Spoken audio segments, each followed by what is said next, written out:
I'm Old Sneelock. Welcome to another episode of Old Sneelock's Workshop. I'm back on the shelf project again. I want to make a shelf. Hi, I'm Old Sneelock. Welcome to another episode of Old Sneelock's Workshop. I'm back on the shelf project again. I want to finish it up. I have a lot of projects half done and just started, and I'd like to get them done before I kick off any new ones. So this is one that I need to do.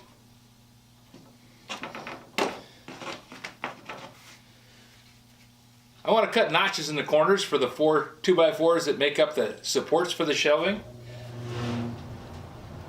And it's 50 1/4 inches in between the two posts.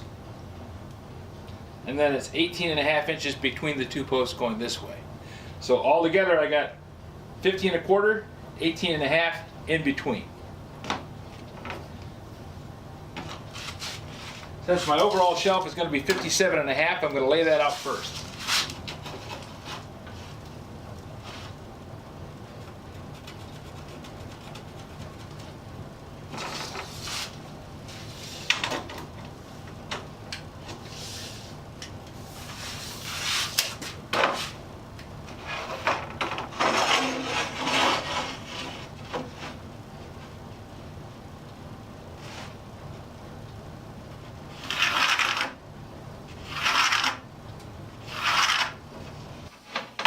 $57 1/2 overall.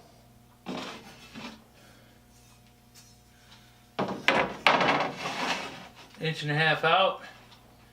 3 1/2 inches over.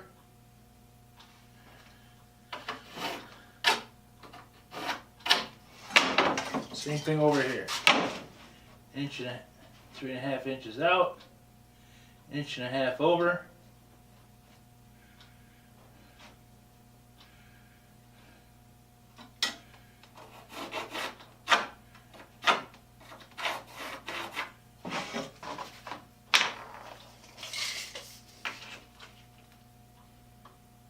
And a half inches in between. Yep, we're good. Same thing down here.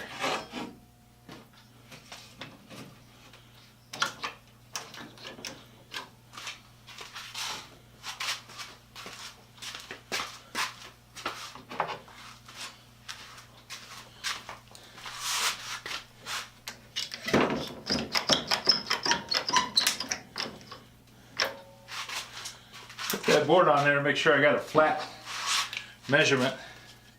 If I leave that curve in there, I'm going to end up with these two pieces cut too close together.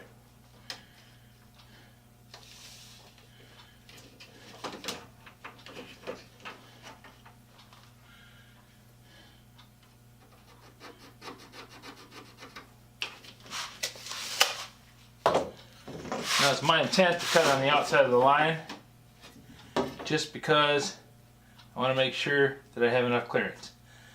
A little bit of dust room in between the 2x4 and the shelf really won't matter for what I'm doing with it. And I'm not doing fine cabinetry.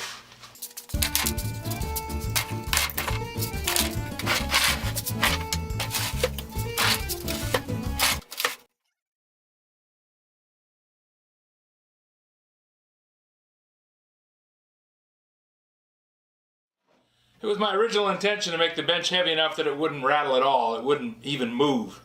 But I found in these tight conditions down here in the basement, having it heavy enough to hold up, but light enough to be able to move it around, means that I can do jobs like this, where I'm in kind of confined spaces, because I can't get this long board in here without moving the bench away from the wall to get away from the water softener and the lathe bench and all the other things. So being able to pick it up and grab it and move it over, it's a really nice thing to be able to do. I'm going to use this 10 2/3" saw. And since I'm cutting plywood, I'm actually using a cross-cut blade, because half the time the grain is going with the length of the board, half the time it's not. It just depends on which layer I'm in.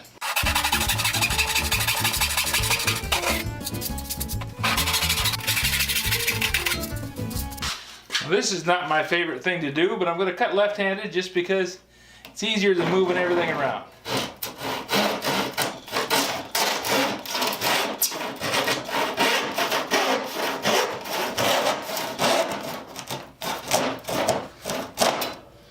Just have to be careful that I got my saw held straight.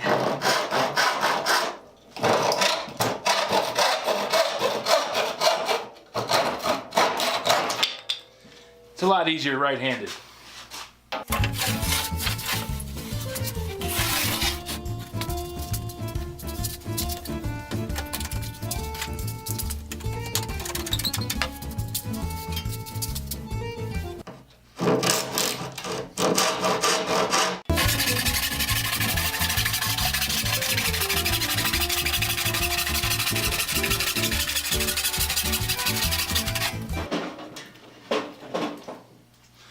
Now I still use toolboxes, not always for the use they were originally intended for, but needs must, and improvising is always a good thing.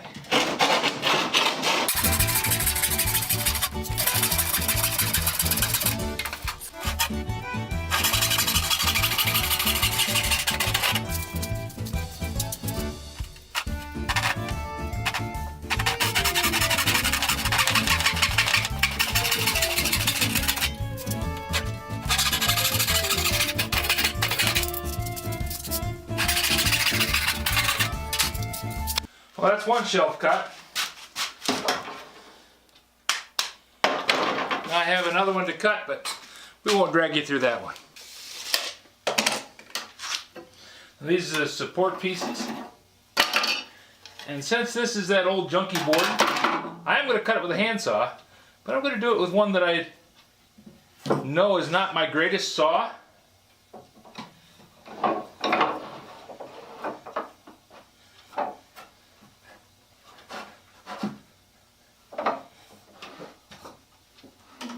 And it has hard teeth in it.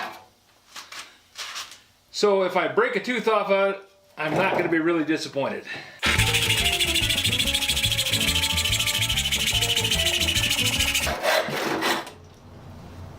Didn't think I saw any nails in that section. I got lucky.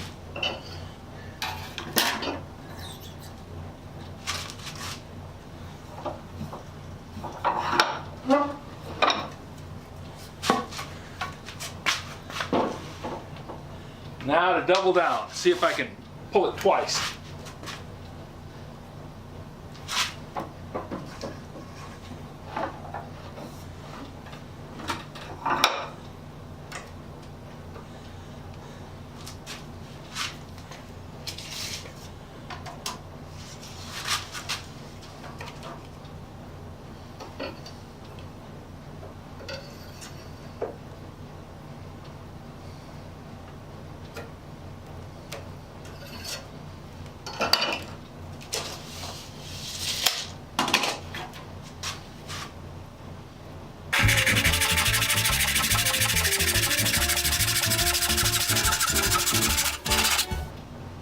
There. 2 cuts, no nails. And 2 nice sticks for the scrap pile. Now the next poor soul that goes in and tries to do something with this board is going to wonder how the heck I thought I was going to get away with this. Well, I didn't. But you get lucky.